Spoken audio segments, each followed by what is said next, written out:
আরে নিন না বাদামটা, হেভি খেতে, খেয়ে দেখুন একটু। না না না, পেট ভর্তি আছে, বাড়িতে ভাত খেয়েছি। না না, আমাকে 3বার জিজ্ঞেস করুক, আমি 3বারের বেলায় হ্যাঁ বলে খেয়েই নেবো। আরে নেবেন, নিন না, খান, একটু খান, কি হবে, একটু খান না।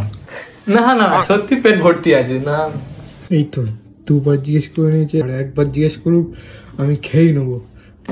আরে এরকম যত খেয়ে হচ্ছে, এই সালা যা করার নিজেকেই করতে হবে। ঠিক আছে, যখন এত করে যখন বলছেন তাহলে আরে এই কি অসভ্য তুমি, আমাকে 2বার জিজ্ঞেস করে চলে যাবে, 1বার জিজ্ঞেস কি করবে? আরে আন না বাদামটা, আরে আন না বাদামটা। আরে আন না বাদামটা। ওই, কি হলো, কি হলো, কি হলো? কই না তো, কেউ কিছু বলিনি তো। আর একটু আন না বাদামটা, কেউ বলিনি তো। আরে নিন একটু, নিন একটু, নিন। আরে না, আরে আপনি এত করে যখন বলছেন তা দিন দিন। আপনি যখন এত করে বলছেন তাহলে খেয়ে না খেয়ে যায়।